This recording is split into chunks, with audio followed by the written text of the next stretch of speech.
ভদ্রলোকের নাম হচ্ছে সুলেমান আল ওবেদ। লোকেরা তারা আদর করে পেলে অফ ফিলিস্তিন বলে। এটা শুধু ফিলিস্তিনের লোকেরা বলে তা না, পুরো মধ্যপ্রাচ্যের লোকেদের কাছেই তিনি পেলে। সে পেলেটা কিভাবে হয়েছেন? ফুটবল খেলেই হয়েছেন। ফিলিস্তিনের লিগের সবচেয়ে ভালো গোলদাতাদের একজন। ফিলিস্তিন ফুটবল অ্যাসোসিয়েশন জানাচ্ছে যে উনি অলরেডি ক্যারিয়ারে 100-র উপরে গোল করে ফেলছেন। খুব প্রিয় মানুষ, ফিলিস্তিনের খুব প্রিয় মানুষ। তিনি মাঠে নামলেই গোল করে, লোকেরা তার খেলা দেখার জন্য মাঠে ভিড় জমায়। সেই লোকটার মৃত্যু হয়েছে। কিরকম মৃত্যু হয়েছে? মৃত্যুটা হচ্ছে উনি 5টা ছেলে এবং ওয়াইফের জন্য ত্রাণ আনতে গেছিলেন। একজন ইন্টারন্যাশনাল ফুটবলার, তার ত্রাণ আনতে যেতে হয়েছে। এটাই তো আমাদের জন্য যথেষ্ট লজ্জার। এটার জন্যই আমাদের মাথা নিচু করে ক্ষমা চাওয়া উচিত ছিল। না, এখানেই ব্যাপারটা থামে নাই। ওই ত্রাণের লাইনে দাঁড়ানো থাকা অবস্থায় তাকে গুলি করে হত্যা করা হয়েছে। এই জিনিসটা এখন পৃথিবীতে খুব রেগুলার করতেছে একটা জায়গায়, সেটা হচ্ছে গাজা স্ট্রিপ। এবং হত্যা করার পরে মজাটা দেখেন, মানে মজা শব্দটাই বলতেছে, আয়রনিটা দেখেন। সারা পৃথিবীর সব ফুটবল অ্যাসোসিয়েশন দুঃখ প্রকাশ করছে, ফিফাও দুঃখ প্রকাশ করছে, ইউএফাও দুঃখ প্রকাশ করছে। সেখানে কেউ এটা বলে নাই যে ফিলিস্তিনের পেলে লোকটা কিভাবে মারা গেছেন। উয়েফার সেরকম একটা কার্ড শেয়ার করে মোহাম্মদ সালাহ, আমাদের মো সালাহ, উনি লিখছেন যে ঠিক আছে মারা গেছে। আচ্ছা, এই লোকটা কিভাবে মারা গেল, কবে মারা গেল, কোথায় মারা গেল? সালাহ কি বলতে চাইছে বোঝেন নাই? যে লোকটা মারা গেছে এটাই কি শুধু তথ্য? কে মেরে ফেললো, কে পেলেরে মেরে ফেললো, এটা আমাদের জানার দরকার আছে না? এটা বলার মতো সৎ সাহস উয়েফার নাই? না, নাই। আসলে উয়েফারও নাই, মিডিয়ারও নাই, সারা পৃথিবীর বেশিরভাগেরই নাই। এরিক কান্তনার মতো দু একজন লোক যারা একটু ভয়েস রেজ করে বলতেছেন যে সারা পৃথিবী আর চলতে পারতেছে না। শুধুমাত্র অ্যাথলেট নিধন, শিশু ফুটবলার নিধন যেভাবে চলতেছে গাজায়, এভাবে আর পৃথিবী চলে না। আজকে আমরা একটু বলি, যদিও আপনাদের মনে হতে পারে যে বিষয়টা স্পোর্টসের বাইরের, এ কথাগুলো ঠিক স্পোর্টসের না, কিন্তু শুধু অ্যাথলেটদের কথা বলি, শুধু ফুটবলারদের কথা বলি। গত 2 বছরে যত ফুটবলার, যত অ্যাথলেট এই গাজা স্ট্রিপে মেরে ফেলা হয়েছে, পুরো বিশ্বযুদ্ধেও এত অ্যাথলেট মারা যায় নাই। সেই জিনিসটা আজকে একটু সংক্ষেপে বলি আপনাদের। শুধু যে ফিলিস্তিনের পেলেকে এরকম নৃশংসভাবে হত্যা করা হয়েছে তা না। দেখেন, একটা নিরস্ত্র লোক, ফুটবলার বাদ দেন, উনি তো ফিলিস্তিনের সবচেয়ে বড় ফুটবলারদের একজন। গত কয়েক বছরের ফিলিস্তিনে যে লিগ হতোই বলতে হচ্ছে, এখন তো লিগ ঠিক কিছু হয় না, সব কিছু বন্ধ হয়ে গেছে ধ্বংসাত্মক আক্রমণের ফলে। এই যে 2023 থেকে যে আক্রমণ হচ্ছে, শুধু যে উনি মারা গেছেন তা না, কিন্তু এরকম অ্যাথলেট শয়ে শয়ে মারা যাচ্ছেন।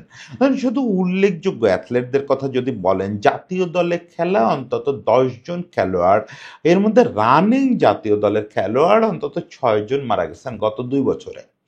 আবুল বারাকাতের মতো মানুষ, যাকে দ্য লায়ন অফ ফিলিস্তিন বলা হতো, the lion of middle east বলা হতো, সেই লোকটারও গুলি করে মেরে ফেলা হয়েছে। এর একজনও যুদ্ধ করতে যায় নাই, কারো হাতে অস্ত্র ছিল না। অস্ত্র থাকাটা আমি অন্যায় বলতেছি না, ফিলিস্তিনিদের উপরে যে অত্যাচার চলতেছে তাতে তারা অস্ত্র তুলে নেবে হাতে, এটাই স্বাভাবিক। কিন্তু এই অ্যাথলেটটা কেউ যুদ্ধ করতে গিয়ে মারা যায় নাই। মানে একটা যুদ্ধেরও তো নিয়ম কানুন আছে। সারা পৃথিবীতে যুদ্ধের কিছু লিখিত নিয়ম কানুন আছে, যে এই কাজটাকে যুদ্ধাপরাধ বলা হয়।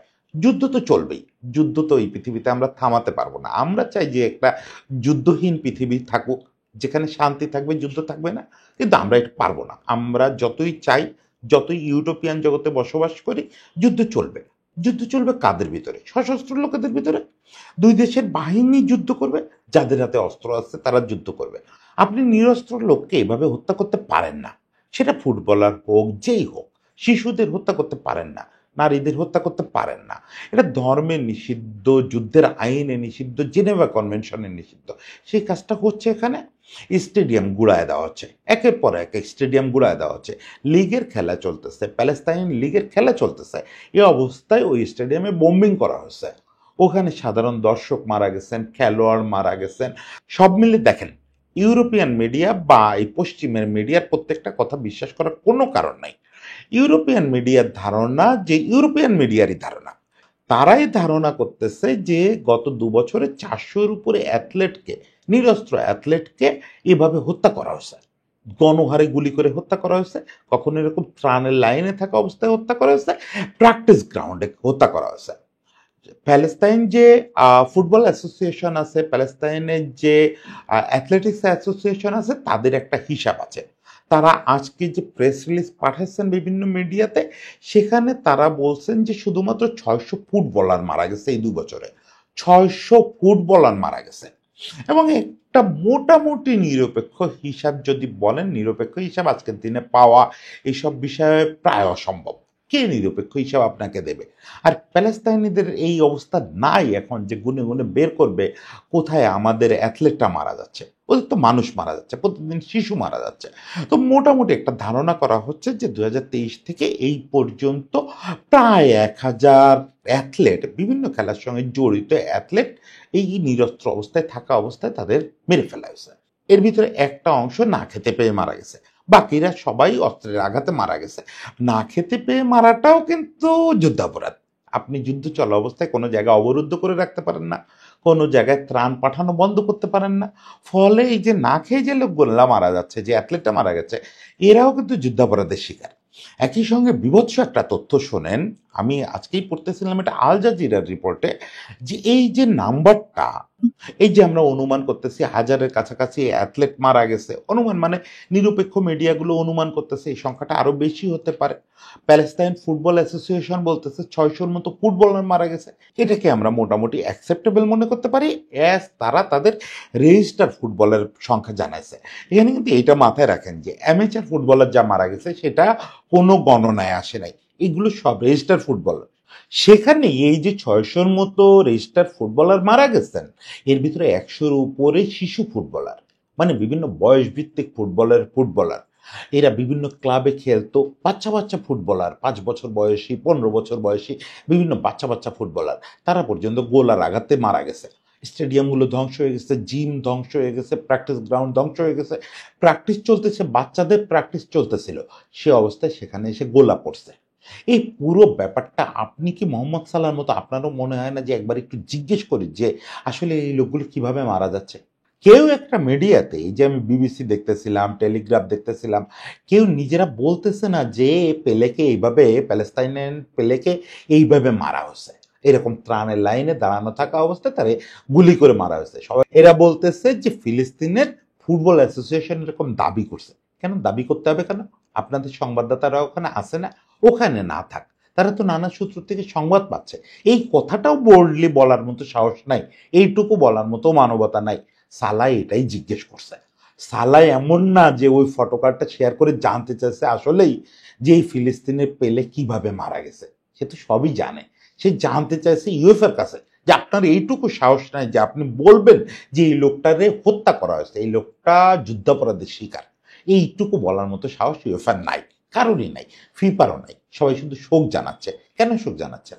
কেন শোক জানাচ্ছেন? ফিলিস্তিনের পেলে না খেতে পেয়ে মারা গেছে নাকি বজ্রপাতে মারা গেছে? ওটা বলেন, পরিষ্কার করে ক্যাপশনে বলেন যে এই লোকটা যুদ্ধাপরাধের শিকার হয়ে মারা গেছে, ইসরায়েলিরা এই লোকটাকে মেরে ফেলছে, এইটুকু অন্তত বলেন। তাহলে আর কিছু না হোক, আপনাদের তো কেউ বলতেছে না যান আপনারা শিশুদের রক্ষা করেন, আপনারা মানুষ রক্ষা করেন, ওই আশা আপনাদের উপরে আর কেউ করে না। হ্যাঁ, দু একজন যে শব্দ করতেছেন না তা না। এরিক ক্যান্তনা যেমন গতকাল থেকে কয়েকটা টুইট করছেন। এরিক ক্যান্তনা শেষ পর্যন্ত এটাও বলছেন যে এরকম একটা বিভৎস পৃথিবীতে আমাদের বেঁচে থাকাটাই অর্থহীন। এই যে ফুটবল নিয়ে আমরা কথা বলতেছি, ইউরোপিয়ান ফুটবল নিয়ে, সামনে ওয়ার্ল্ড কাপ আসতেছে, অনেক কিছু নিয়ে কথা বলতেছি না, এরিক ক্যান্তনা বলতেছেন যে এগুলো কোনো অর্থই হয় না। যে পৃথিবীতে একটা বাচ্চাকে জোর করে অবরুদ্ধ করে খাবারের অভাবে মারা হয়, যে পৃথিবীতে একটা টপ লেভেল ফুটবলার ত্রাণের লাইনে দাঁড়াতে বাধ্য হন তার 5 বাচ্চার জন্য, এবং সেই ত্রাণের লাইনে দাঁড়ানো অবস্থায় তারা গুলি করে মেরে ফেলা হয়, সেই পৃথিবীতে আসলে ফুটবল সহ অন্যান্য কোনো খেলার কথা বলার কোনো অর্থই নাই, খুবই অর্থহীন। আমার কাছে মনে হয় যে এই দিন শেষে এরিক কান্তনার এই কথাটা খুব জরুরি, যে আমরা আসলে কি চাই এই পৃথিবীতে। আমরা কি শুধু বিনোদনের জন্য বেঁচে থাকতে চাই? হ্যাঁ, বিনোদন তো আমাদের খুবই দরকার। মানে আমরা বলি যে যখন বিশ্বযুদ্ধ চলবে সেরকম অবস্থায়ও গান চলবে। একদিকে যুদ্ধ চলবে, সেই যুদ্ধ তো আমরা থামাতে পারবো না। আমাদের কথায় তো এই যুদ্ধবাজরা বন্ধ হবে না, কিন্তু আমাদের গান বলতে হবে, আমাদের কবিতা বলতে হবে, আমাদের শান্তির কথা বলতে হবে, সত্যি কথা খেলার কথা বলতে হবে, সব কিছু বলতে হবে। কিন্তু যে পৃথিবীতে এরকম একটা নিষ্ঠুরতা সবাই চোখ বুজে সহ্য করতেছে, কেউ একটা শব্দ করতেছে না, এরকমভাবে মানুষ মারা হচ্ছে, এরকমভাবে আমাদের ফুটবলারদের মারা হচ্ছে, আমাদের অ্যাথলেটদের মারা হচ্ছে। দেখেন, আমি যে ইন্ট্রোতে একটা কথা বলছি যে পুরো দ্বিতীয় বিশ্বযুদ্ধে এতগুলো অ্যাথলেট মারা যায় নাই। দ্বিতীয় বিশ্বযুদ্ধ হয়েছে, দ্বিতীয় বিশ্বযুদ্ধ চলছে অলমোস্ট 7 বছর। এই 7 বছরে যেহেতু ইউরোপিয়ানরা মরছে, যেহেতু সাদা চামড়ার লোকেরা মরছে ইউরোপে, পশ্চিমের লোকেরা মরছে, ওর প্রত্যেকটা নাম্বার গণনা করা আছে। উইকিপিডিয়াতে এটার জন্য আলাদা একটা পেজ আছে যে দ্বিতীয় বিশ্বযুদ্ধে কতজন অ্যাথলেট মারা গেছে। 400 কতজন অ্যাথলেট মারা গেছে সব মিলে দ্বিতীয় বিশ্বযুদ্ধে 7 বছরে। সেখানে 2 বছর এখানে প্রায় 1000 অ্যাথলেট মারা গেছে। আমরা পুরো দ্বিতীয় বিশ্বযুদ্ধ মানে কি, আমরা দ্বিতীয় বিশ্বযুদ্ধের একটা ন্যারেটিভ দাঁড় করাই যে পুরো পৃথিবী জুড়ে যুদ্ধ হয়েছে, তার মানে পুরো পৃথিবীর লোক পরস্পরে মারার চেষ্টা করছে, এরকম একটা ন্যারেটিভ দাঁড় করানোর চেষ্টা করি। আর এখানে অল্প একটু জায়গা দখল করতে করতে তো আর ফিলিস্তিনিদের হাতে বেশি জায়গা নাই। অল্প একটু জায়গা গাজা স্ট্রিপ অবশিষ্ট আছে। সেই গাজা স্ট্রিপে ওইটুকু জায়গায় 2 বছরে প্রায় 1000 অ্যাথলেটের মেরে ফেলা হয়েছে। বাকি মানুষদের কথা বাদ দেন, প্রত্যেকটা প্রাণ মহামূল্যবান। যে লোক অ্যাথলেট তারও প্রাণের যতটুকু দাম, যে লোকটা কিছু পারে না, পঙ্গু খোড়া, সমাজের কোনো কাজে আসে না, তারও ওই একই রকম দাম। তারপরও আজকে আমি স্পোর্টস চ্যানেল চালাই, আমি শুধু স্পোর্টসের হিসাবটা করতে বসলাম যে নাম্বারে বোঝেন তো, পৃথিবী তো নাম্বারে বোঝে, লাশের নাম্বার কাউন্ট ডাউন করে, মানুষ আর বোঝে না। ওই যে একদিন কোথায় বলতেছিলাম যে পরিবারের কাছে হচ্ছে একটা মৃত্যু মানে হচ্ছে একটা প্রাণের অবসান, একটা পরিবার ধ্বংস হয়ে যাওয়া। এই যে ফিলিস্তিনে পেলের কথা ভাবেন, অন্য ফ্যামিলিটার কথা ভাবেন, 5টা বাচ্চা আছে, ওয়াইফ আছে। এখন এই ফ্যামিলিটার কাছে এটা তো নাম্বার না। আমি বলতেছি 1000 অ্যাথলেট মারা গেছে, 600 ফুটবলার মারা গেছে, এগুলো নাম্বার।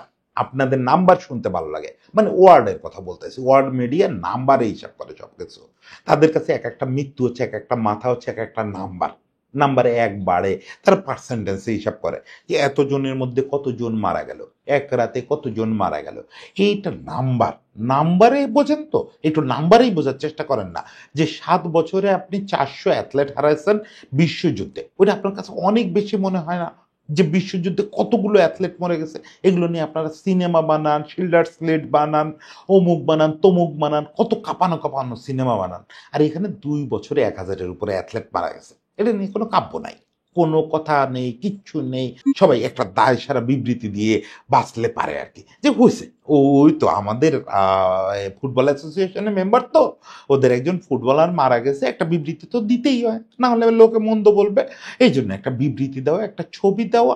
দেখেন এই যে ফিলিস্তিনের পেলে, মানে মজাটা দেখেন, মানে মজা না, আবারও বলি আয়রনিটা দেখেন। আমি ওয়ার্ল্ডের টপ ফটোগ্রাফি এজেন্সি, নাম বলতেছি না, এইরকম 2টো এজেন্সিতে ছবি খুঁজি সাধারণত। কাউরে নিয়ে কন্টেন্ট বানাতে গেলে তার কাভার করার জন্য 2টো টপ এজেন্সিতে ছবি খুঁজি। যদি ছবি পাওয়া যায় ওখান থেকে কোথাও পাইরেটেড ছবি টবি পেলে সেটা ইউজ করে হয়তো কাভার বানাই কখনো কখনো। তো ভাবতেছিলাম যে ফিলিস্তিনের পেলে মারা গেছেন, কদিন আগে লায়ন অফ ফিলিস্তিন মারা গেছেন, ওনাদের দুজনের 2টো ভালো ছবি পাই কিনা। নিশ্চয়ই এজেন্সিগুলোর হাতে ছবি থাকবে। একটা পরিষ্কার কোনো ছবি নাই কোথাও, ওনাদের একটা পরিষ্কার কোনো ভালো ছবি নাই। ওনাদের ইনস্টাগ্রাম, ওই ফিলিস্তিনে পেলে যিনি, ওনার নিজের কোনো ইনস্টাগ্রাম অ্যাকাউন্টও ছিল না। লায়নের একটা অ্যাকাউন্ট ছিল, সেখানে নিজের কতগুলো ঝাপসা ছবি দেওয়া।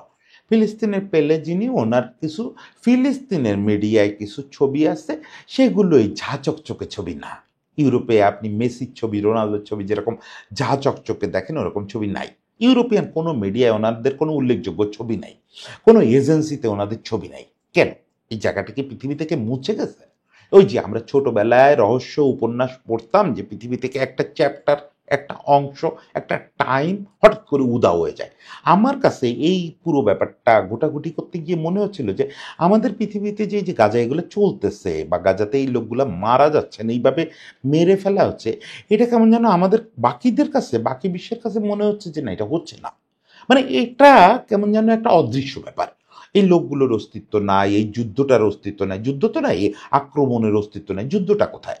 যুদ্ধ হলে তো দুই পক্ষ লাগে, এখানে তো দুই পক্ষ নেই, এক পক্ষ আর এক পক্ষরে মানে নিরস্ত্রভাবে হত্যা করতেছে। এই জিনিসগুলোর আমি কোথাও অস্তিত্বই পাচ্ছি না। ওনাদের ছবি নাই, ওনাদের কোনো ডিটেল নাই, কিচ্ছু নাই। এই লোকগুলো যেন পৃথিবীতে ছিলই না, এই লোকগুলো যেন লোকই না, অথচ তারাই এখানকার আদি বাসিন্দা। তাদের মারতে মারতে মারতে মারতে এতটুকু জায়গায় নিয়ে আসছেন, এখন সেইখানে বসে মারতেছেন। এখান থেকে পৃথিবীর সেরা সেরা অ্যাথলেট উঠে আসার কথা ছিল, এবং একসময় উঠে আসতো, এর একসময় পৃথিবী ডমিনেট করছে। খোদ ম্যারাডোনার মতো মানুষ ওখানে গিয়ে ফুটবলের সঙ্গে মিশছেন, ফুটবলারদের সঙ্গে ওখানে গিয়ে বলছেন যে আমি রক্তে একজন ফিলিস্তিনি।